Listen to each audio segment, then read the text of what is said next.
cru ou rosé. O vinho remonta a diversos períodos da humanidade. No cristianismo, acredita-se que Noé tenha plantado o primeiro vinhedo e produzido o primeiro vinho. Do ponto de vista histórico, é difícil afirmar o momento exato. O vinho surgiu antes da escrita e deve ter sido por acaso. Reza a lenda que alguém esqueceu um punhado de uvas amassados num recipiente. Elas sofreram uma fermentação espontânea e então o vinho. Aqui no Brasil, a região sul se destaca como produtora de vinho.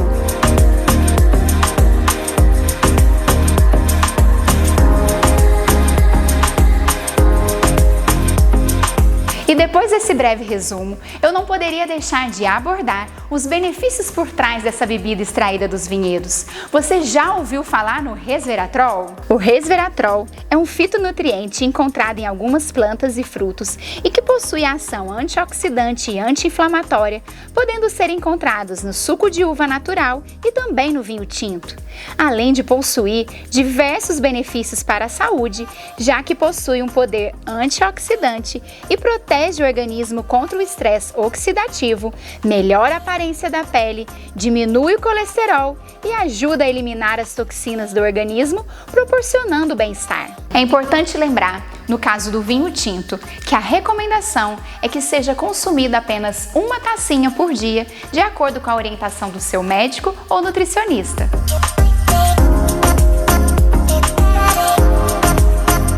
Ciências contábeis e administração. Trabalhou no varejo e atualmente encanta todos com seu bom gosto na decoração. Aliou dois lindos sentimentos que o fizeram ter coragem de desbravar um novo universo. Enóloga por paixão, o sonho era produzir o próprio vinho. Rafa, foi a paixão que moveu esse sonho. Que alegria estar com você aqui hoje. Ai, que delícia, Tereza. Obrigada. O prazer é imenso meu de você estar aqui, tá? E é sim, foi sim a paixão que moveu esse sonho.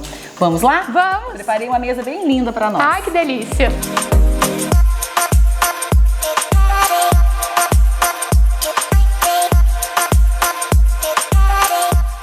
Rafa, a história do vinho é cercada de muitas teorias, mas você sabe ao certo a origem exata, né? Não se sabe, né? Na verdade, o vinho, ele surgiu, né? O mais provável, a ideia mais provável é que ele tenha surgido em momentos diferentes em vários lugares do mundo. Mas tudo começou através disso mesmo, daquela uvinha que foi esmagada, né? Que teve um mosto, a pessoa tomou e mudou, como se mudasse o espírito da água para o vinho, né? Se sentisse melhor. Então tudo partiu desse princípio, mas a história não é exata, né? E me conta uma coisa, me conta um pouco da sua história, como surgiu essa paixão pelo vinho, quando rolou essa química? Então, essa paixão toda aconteceu há muitos anos atrás, né? Porque antes eu tomava, sempre gostei muito de vinho, mas eu tomava aqueles vinhos de mesa, vinhos de garrafão, né? Aquelas uvas de mesa mesmo, vinho suave, era o que eu gostava de tomar. E aí, quando eu conheci meu marido, há mais de 20 anos atrás, né, veio comigo, veio nesse pacote todo, né, de ter conhecido ele, meu concunhado Marcos, que era já uma pessoa que viajava bastante, que tinha um conhecimento, assim, de bebidas, de vinhos e tal. E a gente sempre se reunia, né, no chalé da família para poder conversar e tudo. E nessas noites ele sempre abria o vinho dele, né, ele ia lá na adega e pegava o vinho dele. Assim, a primeira vez que eu tomei o vinho foi, eu me lembro que era um vinho francês, ele colocou o vinho, eu não consegui tomar, porque eu estava acostumada só com aquele vinho suave, eu falei, meu Deus, isso é horrível, como que eu vou tomar isso? Como que eu vou tomar? Não tem como tomar isso. E aí eu falei, não, vou colocar açúcar, e não era só eu também, né? O meu marido colocando, a minha cunhada, a gente colocou açúcar, ele não falou nada, né? E aí, toda vez que a gente se reunia, que a gente ia pro chalé, ou que a gente saía fazer alguma coisa junto... Você tinha que levar uma açucareira? Eu levava, se fosse planejado, eu levava o meu vinho suave, eu levava o meu vinho de mesa e tava garantida a minha noite, né? Mas se fosse uma coisa, chegar lá, né, não é nada combinado, vamos tomar um vinho? Eu sempre aceitava, né, porque é aquela noite gostosa, que a gente ia ficar conversando, tudo por educação. E aí aceitava, e ele vinha com o vinho. Aí teve um dia que ele veio com um vinho que era um Gran Reserva, era um vinho especial. devia ser um Gran Reserva, mas eu nem me lembro a região, a uva que era, não conhecia nada de vinho. Ele abriu essa garrafa e já avisou, falou assim, hoje aqui ninguém vai colocar açúcar no meu vinho não. Eu fiquei desesperada, né? Falei, nossa, agora acabou, né? Não vou conseguir tomar. E aí eu falei, olhei pra cara assim dele, ele tomando um vinho com prazer, né? Com uma alegria, uma sensação tão boa. Eu falei, gente, eu quero sentir essa sensação que ele tá sentindo, porque eu acho tão ruim essa bebida, esse vinho tão amargo, tão seco, esse tipo de vinho. E ele tá com essa cara de prazer, tem alguma coisa errada. Qual que é a graça que ele viu? Eu quero saber também. Aí eu coloquei o vinho na taça e degustei. Degustei com outro paladar ali, com um olhar diferente, querendo descobrir mesmo essa sensação. E aí foi uma explosão assim de aromas, de sentidos que veio em mim, que eu falei, gente, como que pode? Eu tô tomando um vinho que é uma bebida à base de uva, com esses aromas que não são de uvas, né? Como que isso pode acontecer? Não, peraí. Veio a curiosidade. Veio aquela curiosidade, eu falei, peraí, eu quero fazer vinho. Mas eu pensei, né? Porque eu não era louca de falar, né? Eu não teria casado, né? Porque eu falei, ele ia falar, essa menina é louca, não tem como, porque eu não tinha nenhuma tradição familiar numa cidade que não produz vinho, né? E como que eu iria fazer isso? E fiquei quieta. A partir daquele momento, fiquei com esse sonho e toda a oportunidade que eu tinha era de comprar vinhos diferentes, com uvas diferentes. Aí eu já comecei a dar uma pesquisada com revistas e livros, e depois veio essa tecnologia toda, a internet toda a nosso favor, que o conhecimento a gente muito mais próximo, você adquire com muita facilidade, você pesquisa toda hora. E também o Brasil começou a produzir vinhos, né? Então a gente começou a importar vinhos com preços mais acessíveis, porque até então eram mais caros. Então começou a ficar até essa questão mesmo de ser mais acessível, né? Eu comecei a comprar mais e saiu aquela paixão, mas nunca foi assim de ser sommelier ou de querer trabalhar com harmonização de vinho, não era nada disso, era vinificar, que eu vim descobrir que a gente elabora um vinho, a gente não faz um vinho, né? É elaborar um vinho, né? E como é que funciona esse processo? Então, vinificar, que na verdade a gente não fala fazer vinho, a gente fala elaborar, né? O processo de vinificação do vinho, né? Elaborando um vinho, né? Então, eu pensava nisso, né? Eu tive aquela sensação de que eu queria fazer aquilo, de que eu queria trabalhar com isso um dia. Só que eu não contei pra ninguém, eu tinha vergonha de falar, né? Então eu fiquei ali com esse sonho. Eu tinha uma estabilidade profissional muito bacana, muito legal, né? Eu trabalhei por muito tempo, mais de 16 anos numa empresa, e aquilo me dava uma segurança, né? Que a gente acaba acomodando, né? Deixando os sonhos da gente ali adormecidos, né? E não coloquei isso em prática, não. Mas o tempo foi passando, né? E chegou um tempo que essa empresa, o grupo que eu trabalhava, fechou, né? E quando encerrou as atividades da empresa, eu falei, meu Deus, eu só sei fazer isso. Eu gostava muito do que eu fazia, né? O que eu vou fazer da minha vida? Só porque eu vou fazer da minha vida, mas esse sonho ali com vergonha. Mas toda hora ele me tocava, mas eu tinha vergonha de falar. Eu sabia o que eu queria, mas eu tinha vergonha. E foi aí que eu tive a coragem de falar com a minha família que eu queria fazer isso. E quando eu disse isso pro meu marido, né? Ele disse assim, Rafa, foi a melhor ideia que você já teve na vida. A gente até tava num churrasquinho, assim, em família, e ele disse isso. No outro dia nós fomos para Andradas, que era a vinícola mais próxima daqui, para eu poder dar uma, sabe, entrar um pouquinho nesse mundo do vinho, naquele dia que eu tava com aquilo que eu tinha acabado de contar, o sonho. E aí quando eu cheguei lá, eu falei, não, eu tenho certeza que eu quero fazer isso pro resto da minha vida. E assim começou. Eu comecei a correr atrás primeiro foi um workshop, né? Então comecei em workshop, mais assim com esse olhar mais de quem quer elaborar um vinho, né? E aí eu fui em workshop, comecei a fazer cursos, comecei a fazer curso presencial, fiz curso online, conheci um professor que hoje é mais do que um professor, é um guru para mim assim do vinho, que me aprofundou, que todo o processo que eu tô fazendo de vinificação, eu sempre recorro a ele. Então, aí começou tudo isso. E aí nasce, né, a Vinha São Lourenço. Aí eu fiquei pensando no nome, qual seria o nome, nada mais do que a cidade que eu escolhi, que eu cresci, que eu casei, que eu estudei, que tem a minha família aqui, que eu sou apaixonada, que é São Lourenço. Sim. Né? Aí nasce a Vinha São Lourenço, né? E comecei a fazer o primeiro vinho, né, que eu vinifiquei foi de uma uva Bordeaux, né? Um vinho de mesa, desses como eu tomava antes, mas não suave. Eu fiz um Bordeaux seco, né? Porque não por preferência, por gosto, né? Que não é até por facilidade de vinificação. Por ser uma uva americana, uma uva mais fácil de vinificar, eu optei por ele, né? E ficou muito interessante esse vinho. As pessoas gostaram muito, ficou aquele vinho colonialzinho, ficou bem bacana. E aí começou todo... E como é que funciona esse processo de vinificação? Porque eu não sei. Sim, eu não tenho plantação, né? Então eu conheci através de cursos que eu fiz, né, uma pessoa, né, o Rafael Vicchini, que vendia essas uvas, né? Aí você escolhe o tipo de uva que você vai produzir o seu vinho. Exatamente, eu vou escolher, eu quero produzir, igual eu escolhi meu primeiro vinho, eu vou produzir Bordeaux. Então ele fornece na época, né, da uva, ele fornece essa uva. Eu já tinha feito o curso, estava preparando meu pequeno espaço com coisas, na verdade, os equipamentos que eu uso são, né, bem artesanais, né? Mas eu já me preparei para isso. E aí eu pego essa uva, né? No caso, no interior de São Paulo, eu trago para São Lourenço e eu vinifico na garagem da minha casa. E quando chega essa uva, você tem que lavar ela para começar? Não, na verdade, não lava a uva, né? A gente usa um produto, né, o metabisulfito, que a gente põe, tem a quantidade, né, que eu vou usar por quilos de uva, que eu vou colocando durante o processo, porque quando ela chega, eu vou passar primeiro ela numa desengaçadeira, que é, na verdade, soltar, né, as baguinhas, né, os frutinhos do raminho mesmo da uva. Você não pode tirar manualmente, senão ia demorar muito. Não, porque demorar muito, né? Então eu uso uma desengaçadeira, que a minha é super artesanal, uma desengaçadeira muito pequena, né? E eu ponho essa uva lá nessa desengaçadeira, quando eu jogo no copinho dela, ela vai soltar as frutinhas na bandeja, né? O raminho é descartado e depois dessa bandejinha vai para um tanque de fermentação.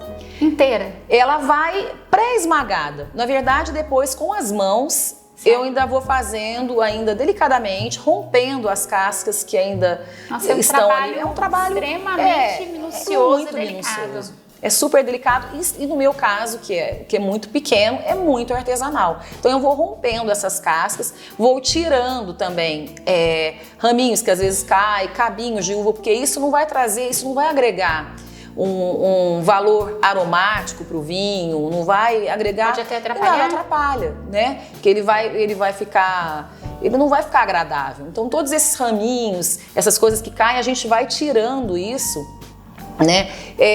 Por bacia e botando nesse grande tanque. Nós fizemos agora um vinho, eu fiz um tempranilho agora, há 15 dias atrás. Nós ficamos das 4 da tarde às 2 da manhã fazendo. Os meus pais ficaram com a gente, comigo e com o Alexandre. Separando. Até 1h da manhã. Depois eu e o Alexandre continuamos o finalzinho ali e tudo. Quer dizer, é cabinho por cabinho mesmo para tirar, né? E depois que ele vai para esse tanque de fermentação aberto, é um tanque onde fica toda essa uva. No caso do vinho tinto, vai ficar aquele mosto, né? Que é o líquido, né? A polpa dela, tudo que foi rompido ali. O carô, a semente, tudo. A semente e a casca, no caso do vinho tinto. E aí que vem o cuidado de um filho, porque no meu caso, que é muito artesanal, eu quero fazer um vinho de qualidade, então eu quero manter a temperatura do tanque bem baixa. Como é que você mantém a temperatura? Então, eu mantenho com garrafas PETs congeladas. Eu mantenho, então essas águas são água mineral mesmo, que tá ali dentro, eu passo o álcool 70, ela vai limpinha ali, mas eu faço a marcação na minha agenda, né? Eu vai olhando a temperatura? Tem as garrafas, tem um termômetro, eu vou olhando lá, eu quero manter esse tempranilho, que foi o último que eu fiz agora, que tá ainda em processo de vinificação, eu mantive o tanque a 16 graus. E o ideal não é isso, é deixar não oscilar, é manter os 16 graus. Então eu mantive, né, a temperatura nos 16 graus, então eu já sabia mais ou menos, eu colocava uma quantidade de garrafa, você tem que ir lá? enquanto tempo, o tempo que o gelo demorar para derreter dentro da garrafa. Então, fazendo essa marcação, esse aí de 4 em 4 horas. Basicamente, eu já tinha que trocar as garrafas. Então, eu tenho um freezer onde essas garrafas ficam congeladas. Então, isso acontece pode ser de madrugada, pode ser qualquer horário. É um filho. E ficou quanto tempo nesse tanque? Ele ficou uma semana. Esse último não tem, assim, um tempo exato, né? Depende da uva. Aí que está acontecendo a fermentação. A fermentação alcoólica, né? Então, todo o açúcar da uva está sendo transformado em álcool. A gente não adiciona álcool, né?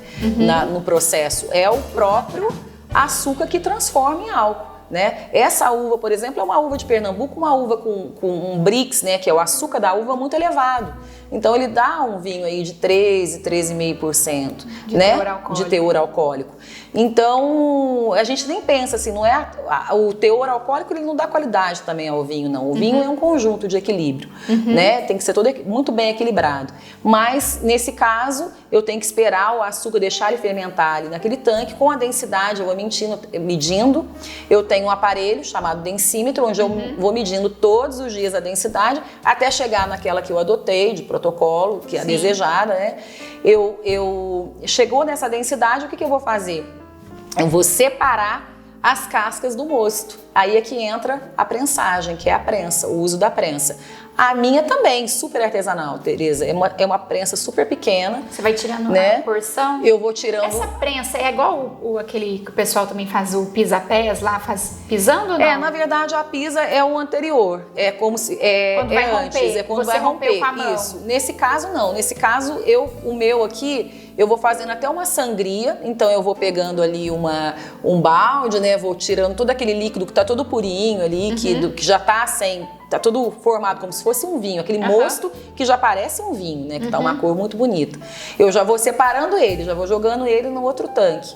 E as cascas, a casca com a semente, porque as sementes que vão boiando durante essa fermentação aberta, eu vou peneirando, mas a maioria eu não consigo tirar, né? O que fica no fundo do tanque, depois eu tiro. Mas aquilo eu vou prensando levemente, né? Para extrair. Para extrair o máximo, para ter mais aproveitamento da uva, né? No caso de uma vinícola maior, né? Você até tem 2 vinhos diferentes. Você tem um vinho prensa e tem um vinho flor. No meu caso, não tem como eu fazer separação porque a minha produção é muito pequena. Então, eu volto o vinho prensa junto com o vinho flor. Ou seja, o filho junto com a mãe de novo. E isso tem que ser rápido também. Não posso ir prensando e deixando ele lá. O máximo, o mínimo de tempo que eu puder de intervalo, fazer esse processo é bacana, porque eu já coloco ele no tanque de novo e ele já vai evoluindo ali, né, naquele tanque. Aí depois disso, eu vou colocar ele nos tanques fechados, né? Então eu coloco ele nos tanques, depois desse processo todo, eu coloco ele nos tanques fechados. E aí eu tenho que fazer as trasfegas, que a primeira trasfegas é 45 dias. O que é trasfega? Trasfega é a limpeza que eu vou fazer no vinho, né? Então, ele vinho, quando você faz a primeira vez, ele vai com aquela borra toda, ele vai todo... parece o pozinho mesmo, aquela que a gente, né, vê assim no fundo do tanque. Isso é importante para a primeira passagem, né? Isso é muito importante, porque ali tá todo o corpo do vinho, né? Só que na primeira limpeza, na primeira trasfega, eu já vou eliminando essas borras. Aí você abre o tanque, ele sai? Na verdade, não. Eu só faço isso nas luas minguantes, né? Porque todo o sedimento, nas minguantes, ele fica lá embaixo. Então a lua, ela interfere em tudo na vida, né? Ela interfere desde a plantação. Eu acredito muito, eu respeito muito a lua minguante para fazer isso, porque ela me dá um material, um vinho mais limpo, sem muita intervenção enológica. Existem produtos que você vai colocando para esse vinho. E para ele, para essas partes mais, esses sedimentos, né? Se juntar a ele, né? Então, nesse caso, não. Nesse caso, eu uso essa coisa que a gente tem natural, que é a lua, que é maravilhoso, para poder fazer isso. Então eu faço as trasfegas ali, né? De acordo com a lua. Na verdade, são 3 trasfegas que eu faço, né? São de 3 a 4, vai depender do vinho, de como vai estar o mosto. Eu vou provando e vou vendo também como ele vai ficando mais limpinho. Porque até nas últimas garrafas, quando a gente ainda vai engarrafar, ainda acontece de você pegar aquela que ainda tem um pouquinho de borra, obviamente eu não jogo fora, eu deixo pra mim, porque aí a gente vai tomando, porque põe na geladeira, até vai descendo um pouquinho, né? Ainda não vou desperdiçar isso. E você engarrafa aqui? Né? Engarrafo tudo aqui. E como é que você faz o rótulo, tudo? Como é que é então, isso? na verdade, o rótulo quem faz pra mim é minha amiga Michele Russano, né? Que é eu falo assim, que é toda uma parte. Eu não faria nada, eu não teria feito nenhum vinho se não fosse com a ajuda de todo mundo, né? A minha família que tá o tempo todo comigo. Né? Um sonho só é possível com esse a família, com não os tem amigos, jeito, e com os amigos, né? Então eu conto com isso, né? Então eu tenho essa amiga minha, né? Que faz o rótulo e ela vem colocar o rótulo comigo. Então a gente primeiro o vinho vai é São Lourenciano mesmo, super São Lourenciano. A família de São Lourenço. A gente engarrafa, põe ali a rolha, deixa certinho, que normalmente eu engarrafei os últimos vinhos, eu, meu marido e meu filho, né? Aí depois eu e meu marido colocando as rolhas, que é um pouquinho mais perigoso, porque tem perigo de quebrar às vezes a garrafa. A gente faz esse processo todo e depois entra a Michele. A Michele chega com os rótulos, que inclusive no vinho branco, Chardonnay, eu tinha já a base do rótulo, a arte dele, do Cabernet, e no Chardonnay eu falei, Michele, eu quero que lembre mesmo São Lourenço, aquela gradinha lá da fonte, da água, do parque, não sei o quê. Aí ela fez a montagem, fez esse... Eu falei, adorei. Aí ela vem, a gente coloca esse rótulo e é uma delícia, porque é uma troca de energia boa, né? Porque é tudo muito manual, tudo feito muito delicadamente. O que eu falo... É o amor que tá engarrafado ali. O amor engarrafado. E assim, a Cláudia, que é uma amiga, uma grande amiga minha também, né? Ela escreveu a minha história e ela fala isso que a gente acabou de falar. Ela escreveu muito bem, ela fala sobre esse sonho, né? O sonho é nosso, sim, mas todo mundo sonha junto e é por isso que acontece, né? Porque são os amigos, né? É isso que a gente acabou de falar. Os amigos que e a sonha família junto se torna realidade. Se torna realidade. E aí, nisso tudo que eu comprei uva, que eu fiz vinho, fiz os vinhos da Vinha São Lourenço, eu tive a oportunidade também de ficar sabendo, né, através de uma pessoa em comum, que tinha um produtor de uvas, que tinha uma pessoa plantando uvas aqui em Carmo de Minas. Nossa, super perto. E era uma dupla poda. Fazia um vinho de inverno, que é o grande vinho agora do Sudeste, né? Que são vinhos maravilhosos, são os vinhos com complexo aromático maravilhoso, né? Um vinho muito especial, que foi a grande evolução do Brasil, né? Essa dupla poda. Eu falei, gente, como assim tá do meu lado e eu não sabia, né? Nós fomos apresentados e, na verdade, um nem perguntou, você quer vinificar meu vinho? Eu quero fazer para você. De repente, eu já estava vinificando esse vinho. Já vinifiquei 2, né? Já elaborei 2 vinhos e é um Syrah de inverno que, inclusive, tá muito, muito especial. E feito com essa técnica super artesanal, né? Da mesma forma, então eu tive a oportunidade, através que o Zé Roberto me deu, de fazer essa vinificação, que para mim eu nunca esperava. Eu esperando, na verdade eu pensei em fazer vinho, mas nem pensei em como eu ia conseguir a uva. De repente eu já estava com a uva. E ele provavelmente produziu, estava ali na terra produzindo vinho, sem saber como ia dar andamento para elaborar ele, para ele chegar a ficar engarrafado. Exatamente, hoje também é um sonho que a gente também está compartilhando junto, porque o sonho de ter o vinho dele e eu vinificando um vinho de inverno, que para mim é um grande privilégio.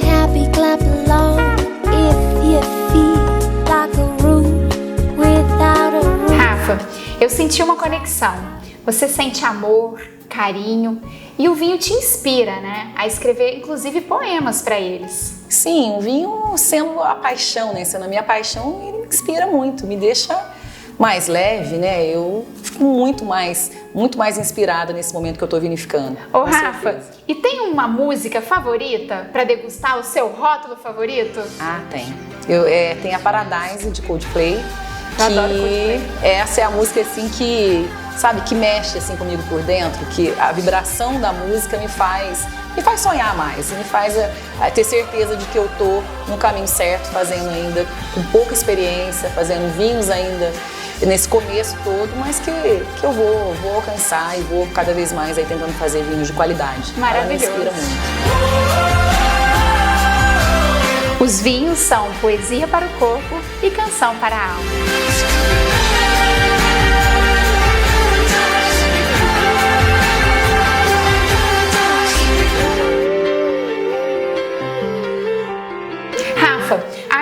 associação do vinho com alguns pratos e alguns tipos de comida não é tão difícil quanto parece, né? Não, na verdade é só se atentar, né, na escolha do petisco, da comidinha que você for fazer ali com o vinho que você for tomar, né? E o mais fácil é que seja por semelhança, né? Então, se é uma comida, um petisco, uma comidinha mais encorpada, que o vinho seja mais encorpado. Simples assim, sem inventar muito. E de preferência, tome o vinho que você goste. Essa vai ser a melhor harmonização da noite aí, com certeza. Maravilhoso! Vamos juntos conhecer essa dica? Ou agora é com você!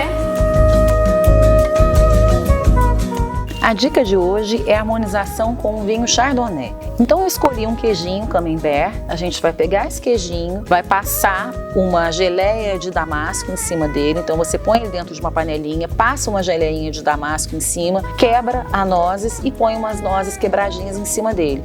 Põe a tampinha da panelinha e põe no forno. 20 minutinhos já vai estar pronto. Então depois que ele estiver prontinho, que você retirar do forno, você serve ele com uma torradinha e vai harmonizar super bem com o vinho branco que eu escolhi para essa noite.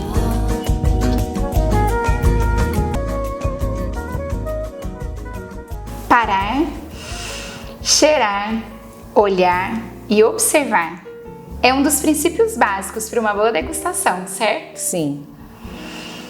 Ao degustar, como extrair as melhores sensações de um vinho? Então, Tereza, o ponto importante é a temperatura do vinho, né? Um vinho tinto, por exemplo, é importante que ele esteja entre 14 a 18 graus. Ah, mas eu não tenho adega, como eu vou ver isso? Se ele está numa temperatura ambiente, às vezes o lugar que a pessoa está muito quente.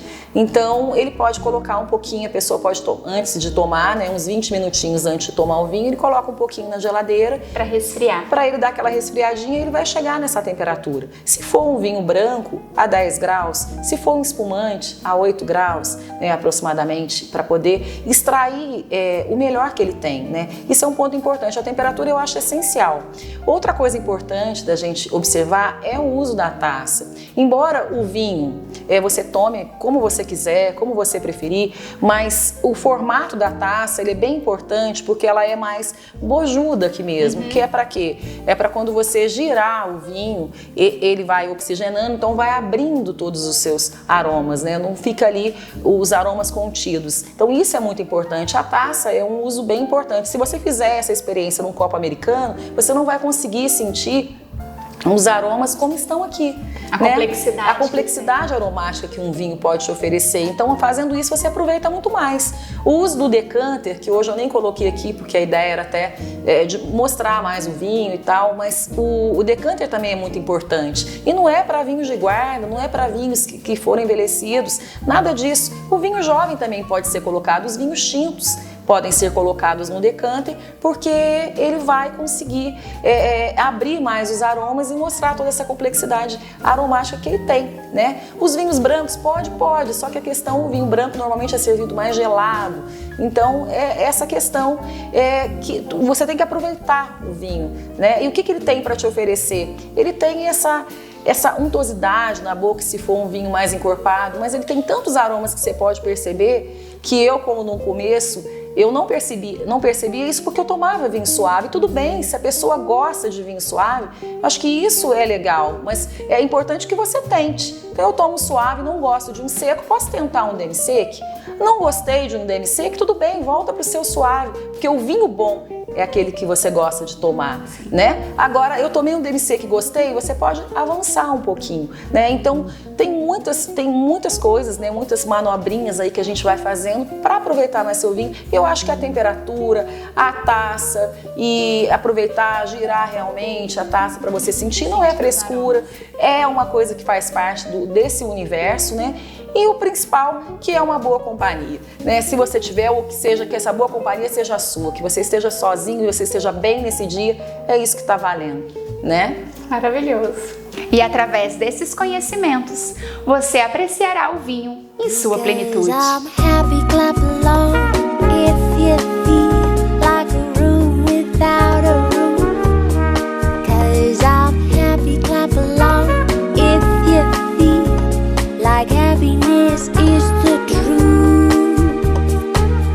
Rafa, e para fechar com chave de ouro, você poderia nos recitar o seu poema? Sim, você me faz sentir ter tudo, mesmo quando eu não tenho nada.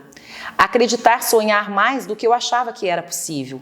Reconhecer a possibilidade de que estamos soltos, leves, numa imensidão, onde não temos controle de nada, mas temos que ser absolutamente controlados com tudo. Você me faz assim, me faz ser boa, me faz ser mais sensível do que eu acreditava ser. Você me faz ser forte quando às vezes estou juntando os pedaços, colando o que sobrou de um dia cheio. Você me faz assim. Você me faz sentir confortada, abraçada, sem de fato receber o abraço. Você é a voz que não sopra no meu ouvido, mas que grita aqui dentro, onde você está guardado. Você me faz assim. Me faz ouvir o barulho do meu próprio silêncio, o movimento dos meus passos quando estou sem direção. E aí me reencontro. Você me faz assim. Você é a pessoa que meu coração mais conhece. A cura para a dor de qualquer ausência. Você é como magia, está lá fora, mas não sai daqui de dentro. Você é a paz escondida entre as pedras, onde o sol não bate e o vento passa por cima. Você me faz assim. Lindo, Rafa. Tudo aquilo que nós fazemos com amor, carinho e dedicação, com certeza terá um belíssimo resultado. É algo que vem de dentro. É verdade. O amor, ele transforma tudo, né? Não tem como dar errado. É assertivo, né, na vida da gente, é fazer com amor, é ter foco e a ajuda das pessoas, que nós não somos absolutamente nada sozinhos e tudo dá certo. Estamos chegando na reta final da nossa primeira temporada do Agora é Feminino, mas calma, vem novidades por aí.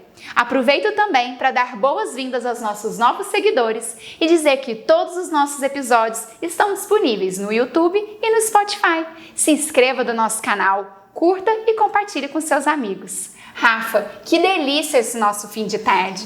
Eu estou realmente muito encantado pela sua história, pela história da Vinha São Lourenço e muito feliz de estar aqui com você. Agora, o vinho terá um sabor mais que especial. Ai, que delícia, Tereza. E eu fico muito feliz de receber você aqui. Foi uma delícia você estar aqui em casa. Muito Saúde? Obrigada. Saúde.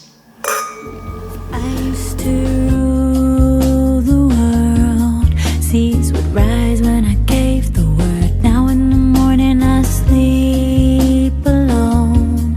Sweep the streets I used to own.